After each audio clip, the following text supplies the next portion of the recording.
Very well. Nice to see you again. It's been a while, hasn't it? I know it has, and I was just saying I've had to unfortunately fill in for my colleague today, Emma Doyle, who just can't be here today. So I'm stepping in today, and I thought, what a webinar to step in on to catch up with no other than Joe Moffatt. And I haven't done any webinars for a good while, so it's really nice to come back on and catch up with you.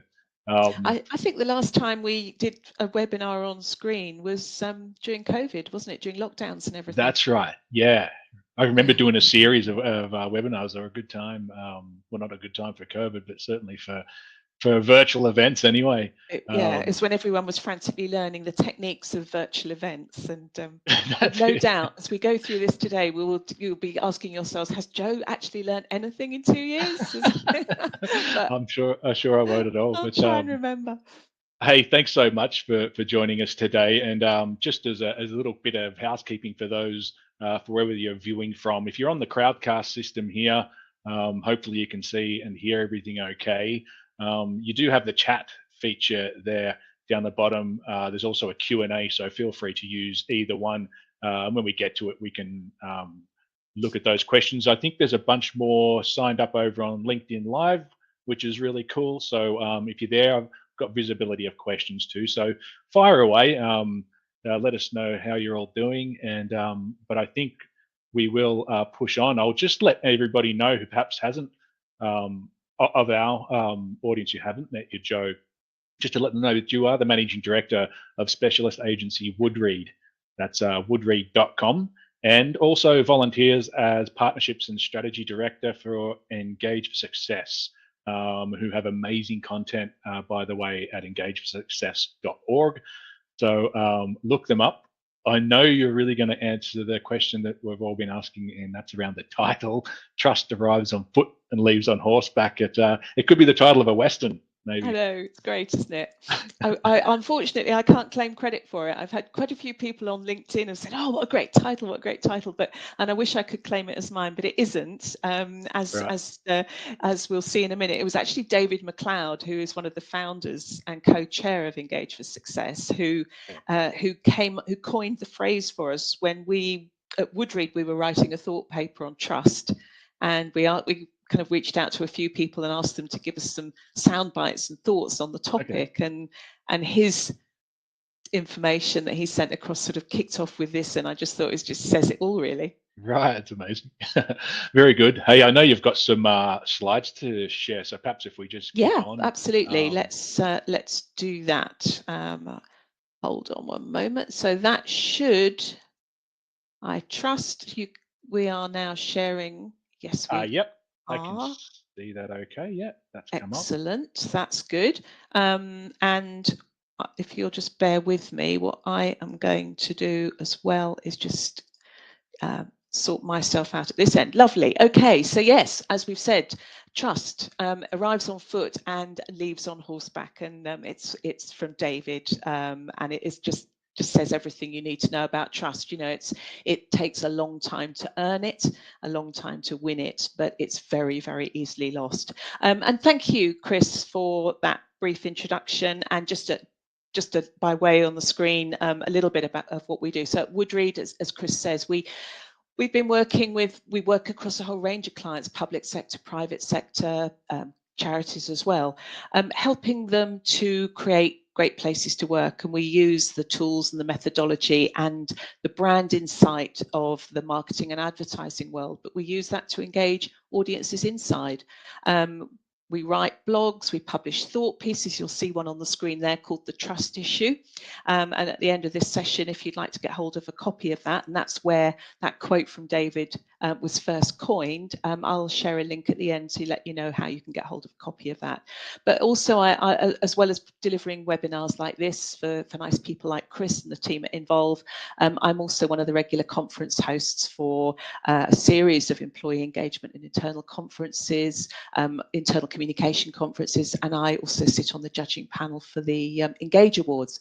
And again, as Chris said, I am a volunteer for Engage for Success, a social movement and a not-for-profit, and Engage for Success is the UK's leading voice on employee engagement. And as well as sitting on the leadership team, I also, as you'll see on the top right of the screen there, I'm one of the co-hosts of our weekly radio show where we share stories around employee engagement, culture change, communication, and so on. So that's basically what I do. So back to today's topic. Goodness, I mean, even with what's going on in our political world in the UK at the moment, you know, this is really one of the defining issues of our times, but it just has been one of the defining issues of our times, not just in the UK, but on a global scale as well. In a marketing context, when people talk about brands, a brand is a shorthand for a promise. A brand is a promise that an organisation, through its products and services, makes to its customers.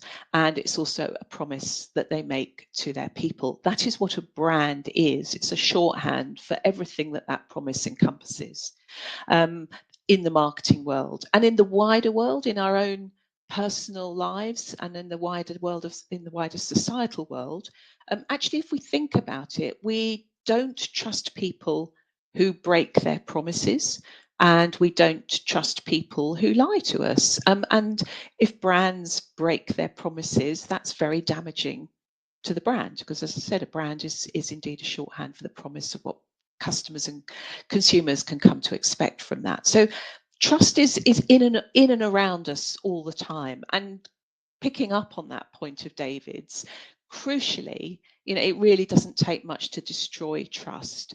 But what I want to do by way of an opener to today, I want to actually take us out and actually look at the broader global, wider sort of societal context around trust, because there's some really, really very interesting things going on. And what I want to do to start with is to share with you a few slides to paint a picture of the context of trust in the world outside our workplaces and the world outside where we actually are individually joining this webinar from. And these few slides are drawn from the Edelman Trust Barometer. Now, I don't know, some of you I'm sure will have heard of the Edelman Trust Barometer, but for those of you who haven't, Edelman have been surveying for the last 22 years around the world. They have been surveying and tracking sentiment around trust, and they do it across 28 countries around the world. Somewhere in the region of 36,000 respondents contribute to that annual tracking study, and each year they analyze that data and they pull out a key theme. And I'm not going to linger on these. I'm going to go through them at quite a rate. But I think what they do, interestingly, is really give us a flavour of the challenge that we as business leaders are facing, but optimistically, a solution that business leaders in their organisations and communications people in their organisations can play. So let's just see where we're at. The theme for 2022, as far as the Edelman Trust Barometer is concerned, is they describe the current global situation as a cycle of distrust that has been fueled by governments of all colours and all locations. That's been fueled by governments and media. And what's really quite interesting is if we look at this next slide, what we can see is that trust has declined for government and media, and that the only trusted institution is the one you see on the left of your screen there, which is business. So interestingly, back in May 2020, which is on the right-hand side of your screen, we see that government was the most trusted institution. Now, that's not really surprising if we think back to what was going on at that time in 2020, but government was up there in trusted institution, business and NGOs. And then the larger part of your slide shows you how that has changed in 2022. And in fact, the only institution that is still in the kind of trust area is business. Government and media have lost that trust and they are seen as divisive.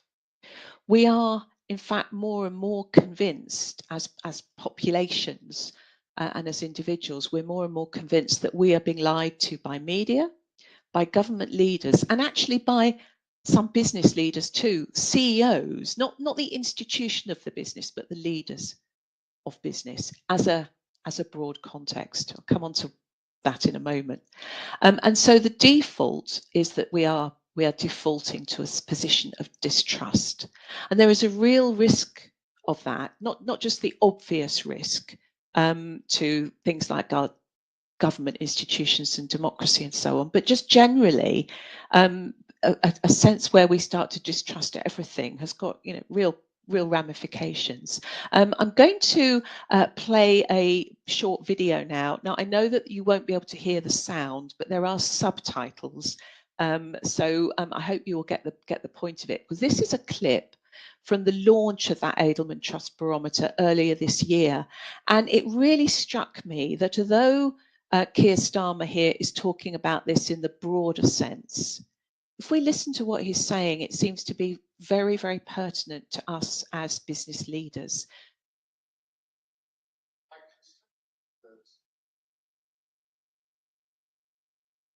Once people trust, they lose faith in their ability to influence things around them, whether that's national government or local government. And then that impacts, I think, on our whole democracy, because once we get into that, it's not worth voting, it's not worth actually listening to what politicians say. There is no way in which change can be brought about. And in that way, cynicism wins out. Interesting, I think. I mean, as I say, obviously talking in a broader sense, but if you think about that from inside our organisations, when we lose trust, we think it's not worth bothering to try and make change, and cynicism wins out. And we can see, I think, that could be equally as applicable inside the organisations for whom we work as it could be on a wider stage. So there is a real risk that once that trust, to quote David's phrase, has galloped away on horseback, we have a workforce, we have people in our organisations who just think, do you know, it's not worth bothering, nobody listens to me anyway, nobody takes any notice of my ideas. We start to become cynical, and that can be really damaging and really divisive to all sorts of things from an organisational perspective, not least to creativity, to innovation, to engagement. So trust is something that it's really, really important to protect, to build and to protect. So when we lose trust, it's not worth bothering to affect change, and cynicism wins out. So how do we break that cycle of distrust? Well, actually, the good news is that some of the answers to that actually lie a lot closer to home than you might think, and actually within our gift as business leaders. So let's take a look at this. Let's take a look at this slide here. On the left-hand side, we see government leaders, journalists, and CEOs. I was saying to you, though, those government leaders, journalists, and CEOs are the ones who are distrusted. But just look on the right-hand side of the screen at who we do trust. My CEO, 66%. It's in blue. It's trusted. So I don't trust other people's CEOs. I don't trust the CEO of another organization, but I trust mine. I trust the people that I work with, my co-workers. I trust scientists as well, encouragingly. I trust people local to home. I trust people in my own communities. So not actually shown on this screen, but another stat that goes along with this is that 77% of respondents trust my employer, which makes the relationship between employer and employee an incredibly important one. So this is where I think the opportunity to build trust and rebuild trust lies. There's a great opportunity. It's also a massive responsibility. We're much more trusting of those closest to us. Our CEO, our co-workers, my employer. And as well as holding a big responsibility for that, as people in society, as consumers, as employees, we hold business accountable. So 60% of us choose a place to work based on that organisation having shared beliefs and values, or values and beliefs that I feel I can respect, I can align myself with. And also we expect CEOs to speak up publicly about controversial social and political issues that we care about. And in the younger demographic, and remember that younger demographic is becoming an increasingly important part of the workplace, obviously, as each year goes by, that figure of 60% choosing a place to work based on shared beliefs and values actually increases to 75%. So, again, there's an opportunity for business here to rebuild trust, and there's a big responsibility on business, who is held accountable by the people that are going to be working for them. And looking at that 81% figure on the right, expect CEOs to be personally visible and to speak up on things that matter to them. And then, really interestingly, when it comes to trust, just look at what the communication is that has the biggest level of trust with audiences. Internal communications. The communications from my employer are the most trusted media. So if we think about that cycle of distrust, government and media, and we think about then where our trust lies, it trusts with my employer's media, it rests with my CEO. So there really is an enormous opportunity in organizations and in business for us to be the key to actually trying to unpick some of that cycle of distrust. So yeah, trust is critical, and we have a huge responsibility as business leaders and communicators to play a part in rebuilding and maintaining that. So how do we actually go about it? Well, I want to go back a little bit, and some of you who've seen me on some of Involve's podcasts or webinars in the past may remember these, but I just want to go back a little bit to the start of the Engage for Success movement. So this year it's 10, well, just actually 11 years now since the launch of the Engage for Success movement at a breakfast summit in 10 Downing Street in London that was attended by the then Prime Minister David Cameron. We've had a few Prime Ministers in the UK since, just one or two in recent weeks even. But that event was attended by the then Prime Minister, as well as CEOs of many of the UK's leading PLCs, public sector, not-for-profit and employers organisations. And they met to recognise and, importantly, put their names to the importance of employee engagement as a key driver of organisational success. And that followed a government commissioned report that had identified the evidence linking employee engagement to organisational key performance indicators, and what have been termed the 4 enablers of employee engagement. And that's where I want to turn to next. So Engage for Success is now the UK's leading voice on employee engagement, as I said at the start. And we set out to provide evidence, research, case studies, podcasts to help share information to help create more engaged, productive and profitable workplaces, inspiring people and workplaces to thrive. So back to those 4 enablers. In the original report that was commissioned by the government back in 2010, the co-authors, David McLeod, he of that great quote at the start of this webinar, co-authors David McLeod and Nita Clark identified what they call the 4 enablers of engagement. They're not a one-size-fits-all, but they are a very useful lens to use to consider and improve employee engagement. They are the 4 traits that they found to be common to all organisations that had highly engaged workforces. Now, they are intrinsic, or they are key to building engagement with your workforce, but I think they are also intrinsic and utterly central to building trust with your people and trust with your organisational partners and citizens and customers. So let's just quickly look at each of them in turn. The first one is around having visible, empowering leaders who can share a strong strategic narrative or story about the organisation, where it's come from and where it's going.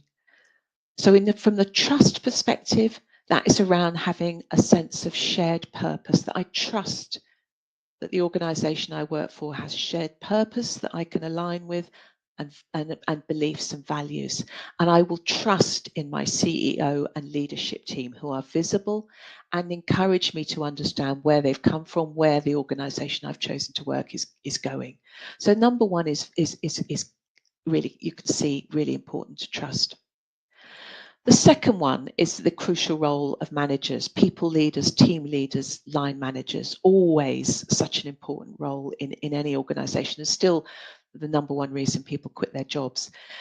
Having engaging managers who can really coach and stretch and encourage their people to do and be of their best rather than micromanage them to death is really crucial to engagement, but it's also crucial to trust. I, as an employee, need to trust in my manager to have my best interests at heart. Our line managers and people managers need to trust their people, even when perhaps they've moved to a hybrid work model where they don't see them every day, they don't know what they're actually doing in terms of inputs every day.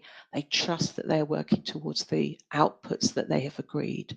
So trust, having engaging managers who can support and build that trust is really, really important. The third enabler is around employee voice, making sure that we create opportunities for employees to be heard, to have ideas, not just through surveys and pulse surveys, but actually listening to their creativity, hearing their ideas for improving processes and innovation. But trust plays into that number three enabler strongly, because employees need to trust that they're safe to speak up. They need to trust that their employer has created a psychologically safe place and safe space, safe environment where they know that they can speak up without fear or favour, where actually putting their head above the parapet and saying what they think is not going to be beaten down or worse. So that's really key as well. And then the fourth one, which is around organisational integrity. This is around making sure that the values, the beliefs of the organisation are not simply words on a poster, that they're reflected in the day-to-day behaviours of everyone in the organisation, from the most senior leader to the newest recruit.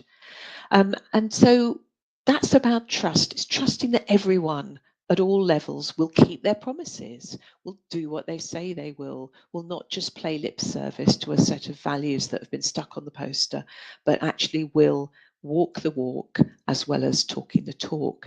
Now, there's an awful lot more I could talk about as to how all those four enablers can help to inform trust.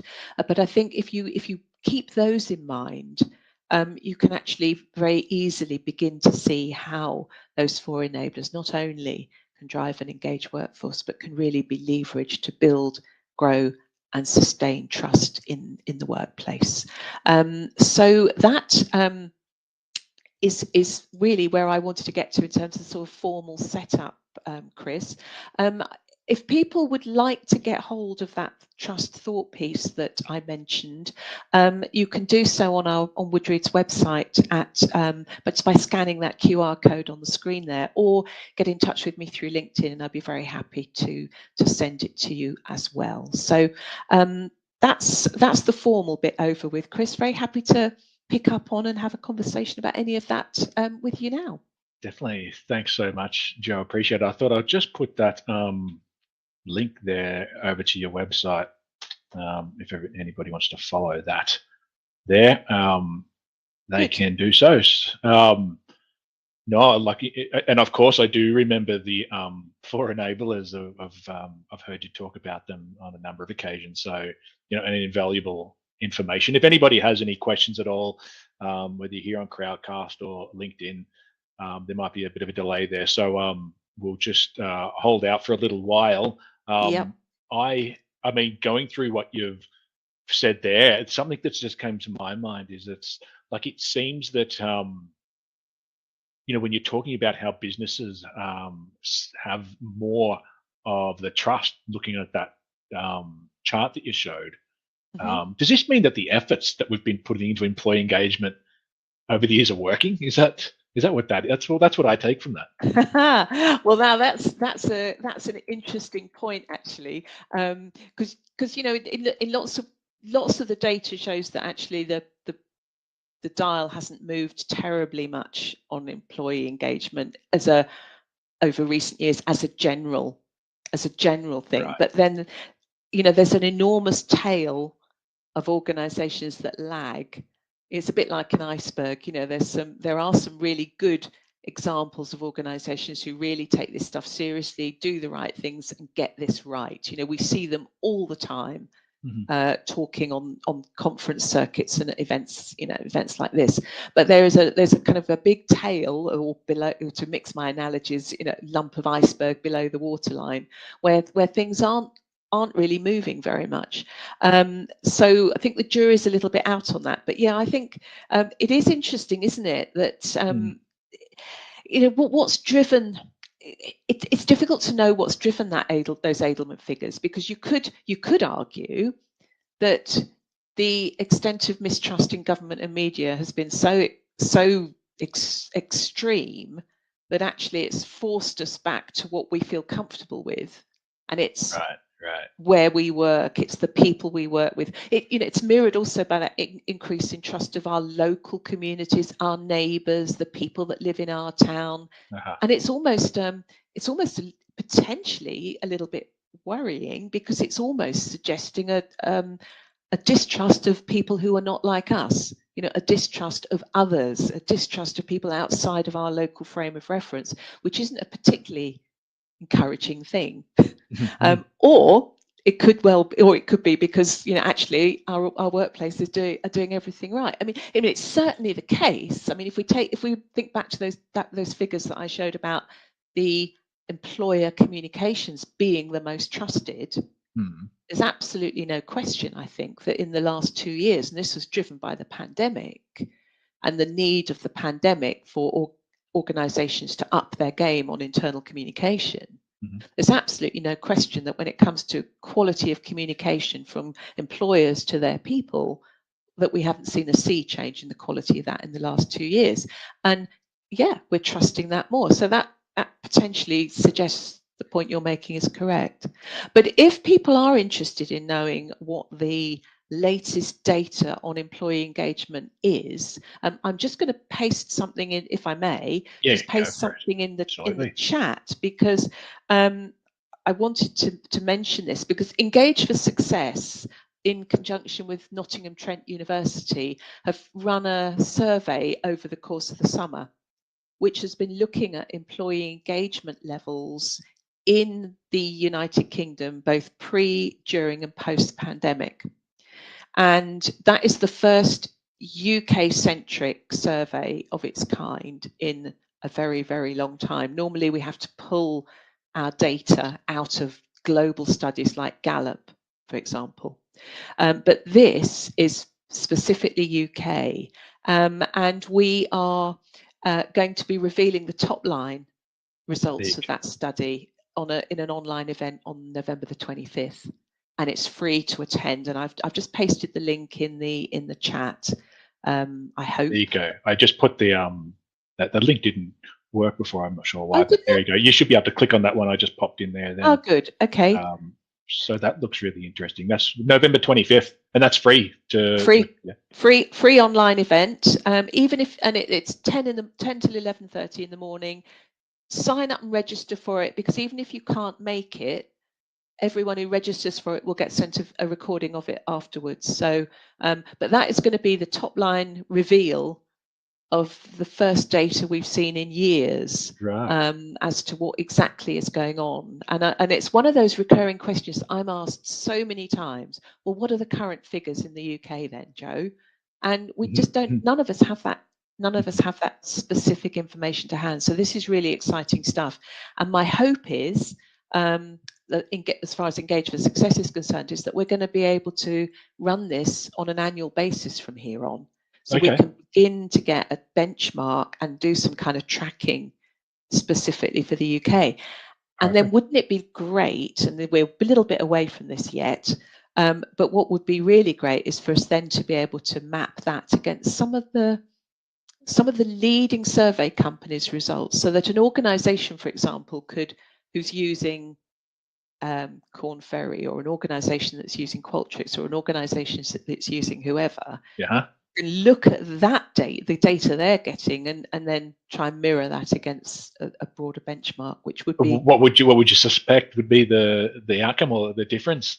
Well, I think it basically gives people the opportunity to track, doesn't it, in a way that they maybe haven't before, so they can see, how am I doing in my organisation compared to the wider world. And this data that we've done over the summer, I haven't even seen the results yet. So I'm really looking forward to seeing them. But it's the depth of data is really amazing. We're going to be able to drill down quite deeply into the difference in engagement between operational frontline teams versus hybrid, the variations in public sector versus private sector, that kind of thing. So it's got the potential to be really quite exciting. That sounds interesting. I think I'll check that out myself. Actually, Joe, that's really interesting. If anybody else has any questions, please fire away. But there's something else that I was thinking of, and I think you sort of touched on it there in terms of data. But if we look at the organisations we work with, Joe, particularly manufacturing organisations, we would say we have employees that are hard to reach. I think that what I'm sort of getting out of this is there perhaps needs to be authenticity. We know that if companies put an initiative in, say around employee engagement or comms, if it's not sort of authentic, it's not followed through, it's kind of seen as being, well, it's just we're pretending to look like we're participating in that. Is that something that you notice? Do you have any thoughts on that? I do. I think I'm going to go back to put the 4 enablers back on the screen, hopefully. It's absolutely around authenticity, isn't it? I mean, people can see an initiative a mile off. They can see through an initiative a mile off. And this is why the role of leaders is so important. And also the role of line managers, that they are actually engaging with people in a human to human way, and they're not just going through the motions. So if we take the second enabler, the role of a line manager, a really effective line manager knows that to support Chris, for example, well, actually he likes to have a call on a Monday morning. Joe prefers to schedule a Teams meeting, or so and so might actually rather have a check-in while they're walking the dog, or don't phone them at 4 o'clock because they've got to pick the kids up. It's that authenticity and humanity, and treating your teams as individuals is really, really important. Absolutely, but yeah, and I think one of the things that we can thank the pandemic for.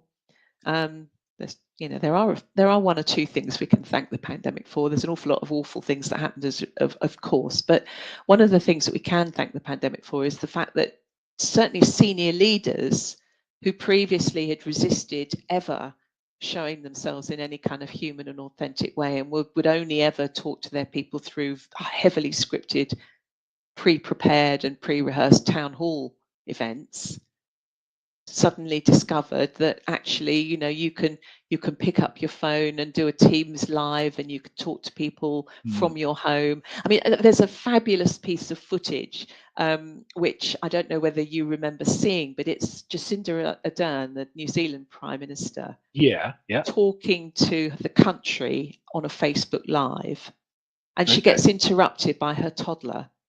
I know another one. You know the one. Yeah. Now, you couldn't get much more authentic as a leader than, I'm just talking to the country, and I've got my toddler getting out of bed and wanting me to come and put her to bed, and she turns from the screen and starts talking to her kid.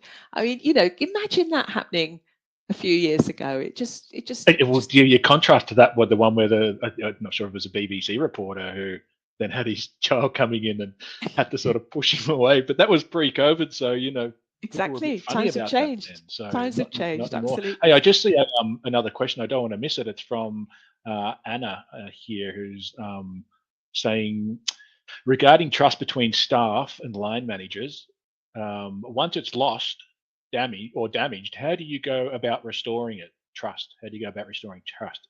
Is it worth it?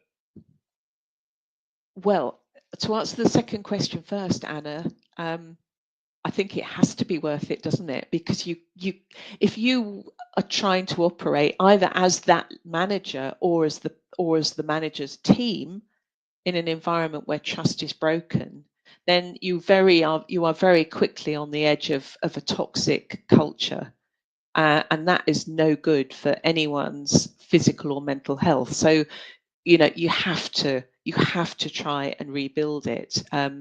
If you're working in an environment where trust is broken, then essentially you are being micromanaged, and that is the kiss of death to creativity, innovation, and positive mental and physical well-being. So it absolutely is worth it.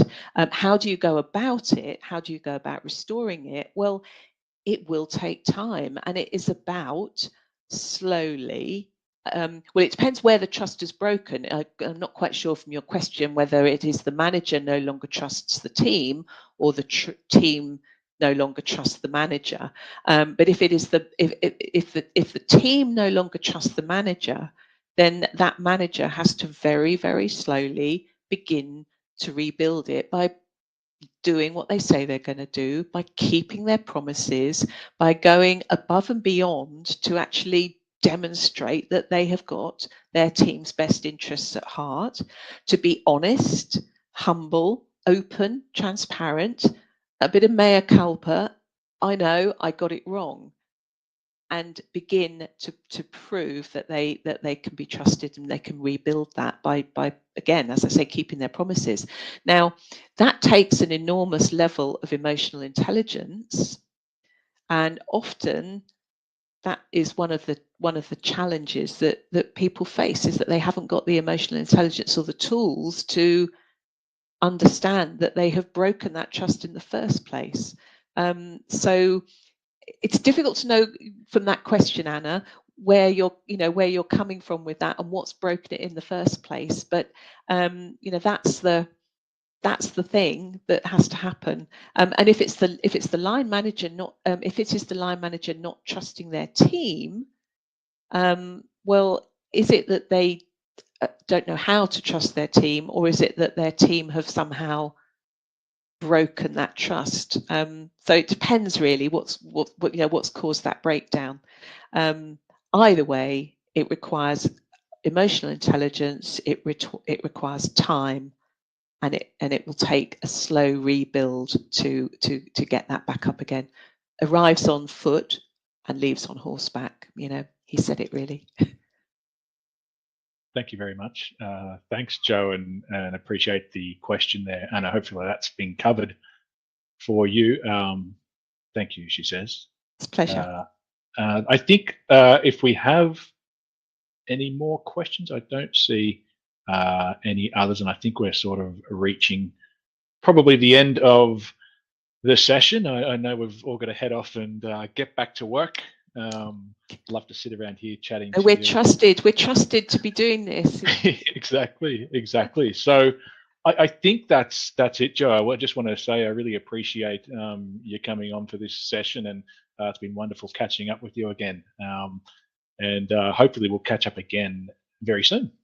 Thank you, and thank you very much for having me again, Chris. It's been great, and thank you all very much for your interest and your questions. And as I say, if you want to get hold of a copy of that thought piece, Anna, you might find that useful.